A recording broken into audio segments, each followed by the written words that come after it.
Welcome to this YouTube channel teach mantra. এই চ্যানেলে তোমরা অল ইন্ডিয়াতে টিচিং যত এক্সাম রয়েছে সমস্ত পরীক্ষার প্রিপারেশন করানো হবে, এবং তার সাথে সাথে আমাদের ওয়েস্ট বেঙ্গল এবং ওয়েস্ট বেঙ্গলের আশেপাশের যে রাজ্যগুলো রয়েছে, যেমন ইউপি, বিহার, ঝাড়খণ্ড, এই সমস্ত যে রাজ্যগুলো রয়েছে, এই রাজ্যগুলোতে যে সমস্ত টিচিং এক্সামের জন্য পরীক্ষা হয় সেই পরীক্ষাগুলোর আমি প্রিপারেশন করানোর চেষ্টা করব। স্পেশালি ফিজিক্সের তো বটেই, তার সঙ্গে সঙ্গে অন্যান্য সাবজেক্টের জন্য আমি অন্যান্য টিচার যারা এক্সপার্ট রয়েছে, সাবজেক্ট এক্সপার্ট নিয়ে আসার চেষ্টা করব। এবং এখন দেখো নতুন একটা চল হয়েছে, যে সেটা হচ্ছে যে টায়ার 1 এক্সাম হচ্ছে বিভিন্ন পরীক্ষাতে, তো সেগুলো আমরা এখানে পড়ানোর চেষ্টা করব। এছাড়াও সিটেট রয়েছে, প্রাইমারি টেট রয়েছে, সেগুলো। তো দেখো অল ইন্ডিয়াতে যদি পরীক্ষা বলো, সেটা হচ্ছে যে প্রাইমারি, টিজিটি এবং পিজিটি, এই 3 ধরনের পরীক্ষা হয়। মেন যেটা গভর্নমেন্ট বডি, সেন্ট্রাল গভর্নমেন্ট বডিতে এই 3 ধরনের পোস্ট রয়েছে, টিচিং পোস্ট। এরপরে স্টেট ওয়াইজ বিভিন্ন ধরনের সেই পোস্টগুলোকে নিজেদের রিকোয়ারমেন্ট অনুযায়ী বিভিন্ন লেভেলে ভাগ করে তারা কিন্তু টিচার রিক্রুটমেন্ট করে।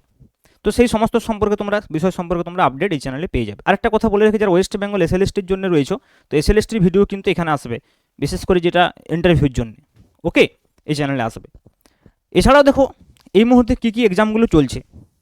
যেমন ধরো এই মুহূর্তে এক্সাম চলছে হচ্ছে কেভিএস এনভিএস। একটা কথা বলে রাখি, কেভিএস এনভিএস এর কিন্তু এক্সাম রেগুলার হয়। কোভিডের জন্য মাঝে 2-3 বছর একটু বন্ধ ছিল, বাকি কিন্তু প্রায় 1-2 বছর ছাড়া ছাড়া এক্সাম হতে থাকে এবং রিক্রুটমেন্ট চলতে থাকে। সিট হয়তো একটু কম থাকে, কিন্তু রিক্রুটমেন্ট রেগুলার। দেখো সিট তো যেগুলো অল ইন্ডিয়া পরীক্ষা, বেশিরভাগ পরীক্ষাতে সিট কম থাকে অল ইন্ডিয়া লেভেলের, স্পেশালি টিচিং এক্সাম যদি তোমরা বলো, কারণ টিচার স্কুল তো বেশিরভাগই স্টেট গভর্নমেন্টের হাতে। ওকে, কাজে এগুলো তো সিট তো কম থাকবেই, কিন্তু দেখো সিট কম থাকলেও সেখানে যদি তোমরা ভালো করে প্রিপারেশন নাও, তাহলে কিন্তু সিলেকশন হতে পারে। সিলেকশন না হওয়ার কিছু নেই, সিলেকশন শিওর তো কোথাও নেই, কিন্তু সিলেকশন হলে তো অনেক ভালো। ওকে, তো কেভিএস এনভিএস রয়েছে, তার সঙ্গে ইএমআরএস রয়েছে। দেখো ইএমআরএস রয়েছে। এখন তো কেভিএস এনভিএস আর একটা সুবিধা করে দিয়েছে, বাংলা পেপার দিচ্ছে, ল্যাঙ্গুয়েজ পেপারটা বাংলাও দিচ্ছে, আগে তো এটা দিত না। ঠিক আছে, নেক্সট দেখো নাম্বার 3 আমি যদি বলি, কি এক্সাম চলছে, মানে কি এক্সাম আসতে চলেছে। এগুলো তো সেন্ট্রালে চলছে বা এগুলো আরও ভবিষ্যতে হবেও। এছাড়া আমাদের ওয়েস্ট বেঙ্গলে যদি দেখি আমরা এরপর, যেটা হচ্ছে তোমার ডাব্লিউবি এসএলএসটির যে আপার প্রাইমারি, এই এক্সামটা হবে এসএলএসটির আপার প্রাইমারি। ওকে, এছাড়া কি হতে পারে, এছাড়া যেটা রয়েছে মনে করো, সেটা হচ্ছে যে ডাব্লিউবি এমএসসির কিন্তু আরেকবার নোটিফিকেশান আসবে, মাদ্রাসা সার্ভিস কমিশনের।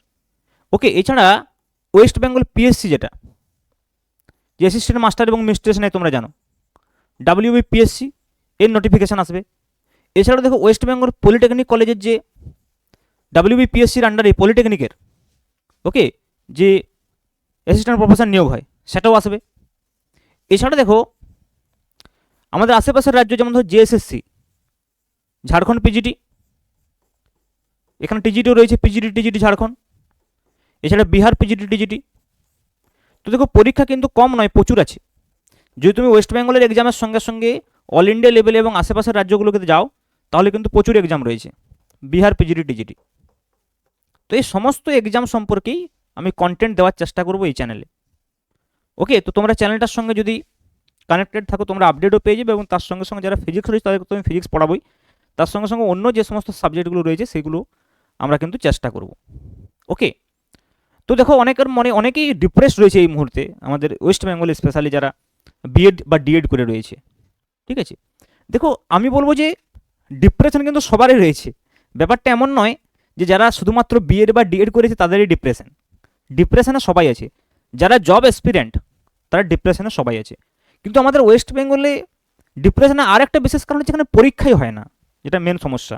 তাই জন্য আরও বেশি সমস্যা। অন্যান্য জায়গায় কি হচ্ছে, পরীক্ষা হচ্ছে, পরীক্ষাতে কোয়ালিফাই করতে পারছে না, আবার চেষ্টা করছে, আবার পরীক্ষা দিচ্ছে, কোয়ালিফাই করতে পারছে না, এইভাবে করতে করতে কোয়ালিফাই হচ্ছে।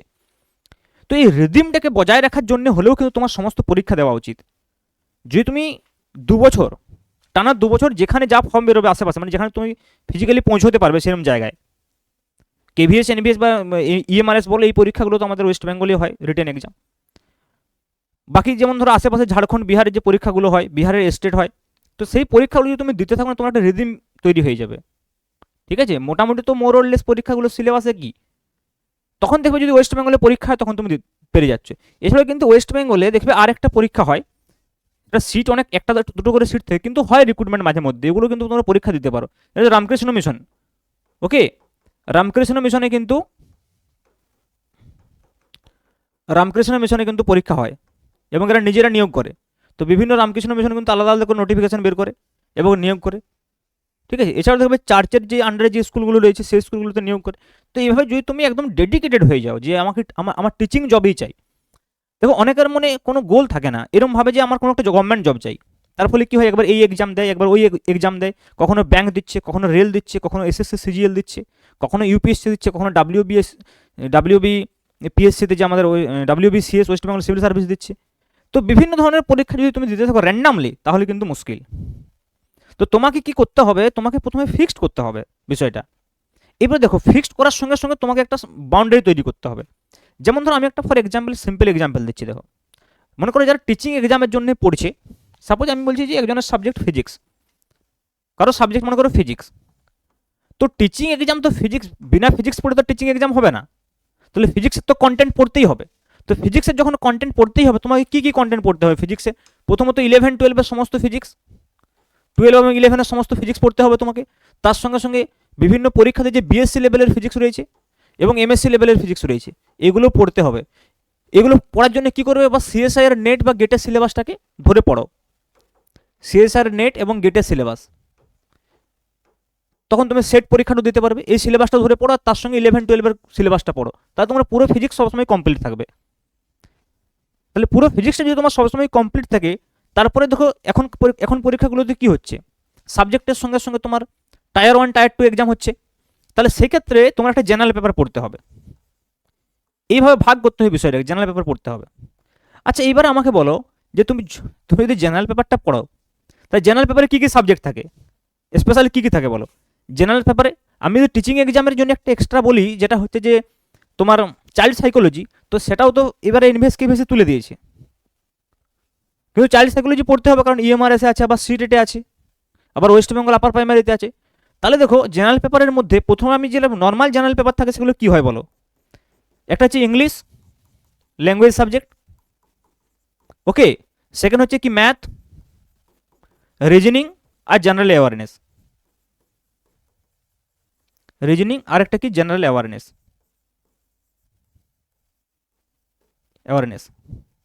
তো এইগুলো থাকে, এগুলো তো মেন। এবারে দেখো এর সঙ্গে সঙ্গে তোমাকে কি করতে হবে, দুটো বিষয় এক্সট্রা পড়তে হবে আশেপাশের স্টেটগুলোর জন্যেও। একটা হচ্ছে যে কি চাইল্ড সাইকোলজি, মানে হচ্ছে যে টিচিং ম্যাথোডোলজি বা যাই বলো না কেন, সিডিপি বলো, টিচিং ম্যাথোডোলজি এবং সিডিপি বলতে চাইছি, যেটা দুটোকে আমি একসঙ্গে রাখছি, CDP and teaching methodology. Teaching methodology যেটা বিএডে তোমরা পড়েছো বা ডিএড যারা করেছো, ম্যাথোডোলজি। এছাড়া দেখো কি পড়বে, হিন্দিটা একটু পড়ে নেবে। হিন্দিটা যদিও ওখানে এনভিএস কেভিএসের জন্য দরকার নেই, তবু জিএসএসসি পিজিটির জন্যে, বা মনে করো যদি তোমরা এই পরীক্ষাটার কথা বলো, এই বিহারের পরীক্ষাটার কথা বলো, স্টেটে, এগুলোতে হিন্দি থাকে, তো তাহলে হিন্দিটা একটু পড়ে নেবে। তাহলে দেখো তুমি টিচিং এক্সামের জন্য যদি এই বিষয়গুলো পড়তে চাও, আচ্ছা তুমি এবার আমাকে বলো যে তুমি যখন কম্পিটিটিভ এক্সাম যেগুলো দিচ্ছ, এগুলোতে এই সাবজেক্টগুলো কি থাকছে না? তাহলে তুমি যখন, তোমরা ভুলটা কি করছো দেখো, যখন এগুলো পড়ছো তোমরা হয়তো শুধু এগুলোই পড়বো, যখন টিচিং এক্সাম দিকে যাচ্ছ তখন হয়তো শুধু সাবজেক্টেই পড়বো। কিন্তু টিচিংয়ের ক্ষেত্রে রিকোয়ারমেন্টটা দুটোই হতে পারে, এইখানে এইগুলোতে কোশ্চেনের লেভেল একটু কম থাকে। কিন্তু তুমি আমাকে একটা কথা বলো, এই এসএসসি সিজিএল এর যে পরীক্ষা হয়, এসএসসি সিএইচএসএল এর যে পরীক্ষা হয়, তাতে কি সিলেবাস এর থেকে আলাদা কিছু থাকে? সিজিএল বা সিএইচএসএল, বা মনে করো আমি যদি বলি যে ডাব্লিউবি পিএসসির আন্ডারে যে সমস্ত গ্রুপ সি গ্রুপ ডি ক্লার্কের পরীক্ষা হয়, ডাব্লিউবিসিএসের সিলেবাস বা ইউপিএসসির সিলেবাসটা তো আরও হাই, আমি মেনে নিচ্ছি ডাব্লিউবিসিএস এর, তবু মোটামুটি সাবজেক্ট এগুলোই থাকে, আমি বলতে চাইছি এটা। তাহলে তোমরা যদি এই সাবজেক্টগুলোর সঙ্গে সঙ্গে নিজের সাবজেক্টটাতে বেসটা তৈরি করে রাখো, তাহলে দেখো তুমি সমস্ত এক্সামের জন্য ইকুয়ালি এলিজিবল। তুমি 1 থেকে 2 বছরে পরীক্ষা দিয়ে ক্লান্ত হয়ে যাবে, এত পরীক্ষা 1-2 বছরের মধ্যে পরীক্ষা দিয়ে ক্লান্ত হয়ে যাবে। ঠিক আছে, তাহলে যদি একটু স্ট্র্যাটেজি হাঁটো 1-2 বছর, তুমি জব পাবেই, শিওরলি জব পাবে। তো ব্যাপারটা হচ্ছে ফোকাসটা ঠিক রাখতে হবে, আর অত কিছু ধীরে ধীরে আমরা আরও আলোচনা করবো অনেক কিছু এই চ্যানেলে। ঠিক আছে, কীভাবে স্ট্র্যাটেজি কীরকম হওয়া উচিত, কীভাবে প্রিপারেশন নেওয়া উচিত, সেসব আমরা বলবো। ওকে, আজ এইটুকুই, থ্যাংক ইউ।